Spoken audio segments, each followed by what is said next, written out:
Assalamualaikum semuanya, selamat datang di YouTube channelku.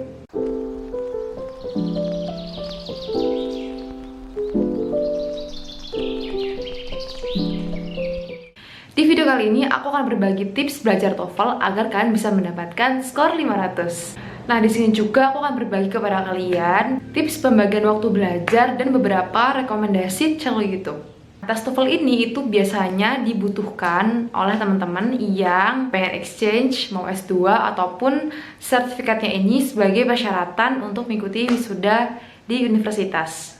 Oke, langsung aja. Yang pertama adalah lakukan dulu tes mandiri. Nah, di sini kan nggak perlu langsung ikut official tes TOEFL, tapi di sini kan bisa ikut TOEFL prediction dulu. TOEFL prediction ini tuh bisa kalian dapetin di Instagram. Nah, disitu banyak banget info-info tes TOEFL. Biasanya yang menyediakan itu beberapa lembaga kursusan TOEFL ataupun IELTS, itu biasanya mereka menyediakan TOEFL predictions, baik yang gratis maupun berbayar. Nah, biasanya tuh yang berbayar ini sertifikatnya teman-teman itu bisa sekitar antara 25.000 sampai 100.000. Apa sih gunanya tes mandiri ini? Nah, tes mandiri di sini tuh bisa mengukur kemampuan kalian dalam 3 aspek TOEFL, baik itu di listening, reading maupun di structure. Nah, di sini kan bisa mengidentifikasi kelemahan kalian dan juga kelebihan kalian di beberapa aspek-aspek TOEFL, misalkan di reading, di listening, maupun di structure-nya. Yang kedua adalah tetapkan jam belajar sesuai kebutuhan. Seperti yang aku bilang tadi, apa yang kalian akan ketahui kalau misalkan kalian tes mandiri, kalian tahu kelemahan kelebihan kalian, jadi kalian bisa menetapkan jam belajar lebih bijaksana. Biasanya aku dulu itu menetapkan jam seperti ini.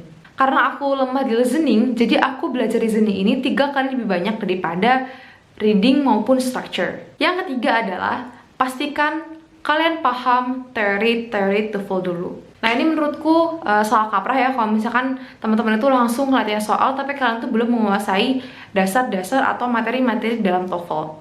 Karena aku sendiri pernah ngalamin ya, jadi aku merasa grammarku bagus, tapi beberapa aspek-aspek lain itu ternyata aku kurang menguasai, tapi aku memaksakan diri untuk langsung latihan soal yang kayak official test gitu, langsung banyak gitu. Ya ternyata nilaiku nggak akan naik-naik karena aku nggak tahu basic-basicnya gitu.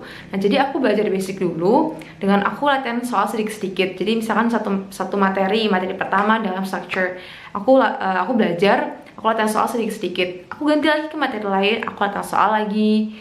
Konsepnya itu akan lebih nempel dan lebih bisa dipahami atau dikuasai secara bertahap, jadi nggak akan gampang hilang. Konsepnya yang ketiga ini tuh adalah materi, latihan soal, materi, latihan soal. Yang keempat, kalau misalkan kalian udah menguasai materi-materi TOEFL ya setidaknya 60-80%, kan bisa lanjut untuk latihan-latihan soal yang konsepnya itu sama seperti official test.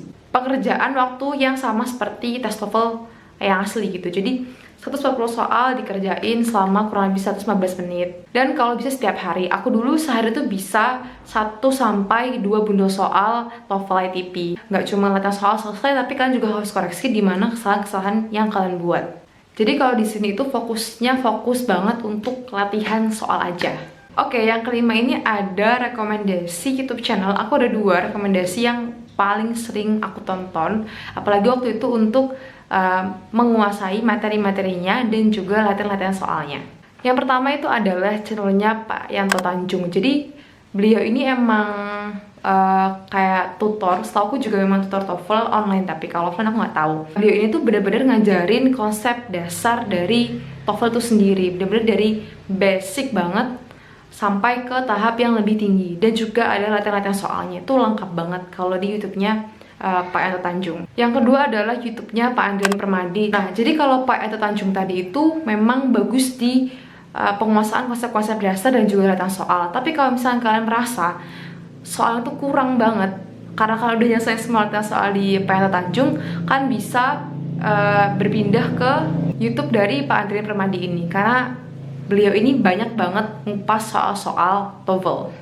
Nah, itu dia 5 tips dari aku untuk kalian bisa dapetin skor TOEFL 500. Kalau kalian ada pertanyaan, silahkan komen. Dan kalau misalkan kalian merasa video ini bermanfaat, bisa di-share dan juga like. Terima kasih semuanya. Wassalamualaikum.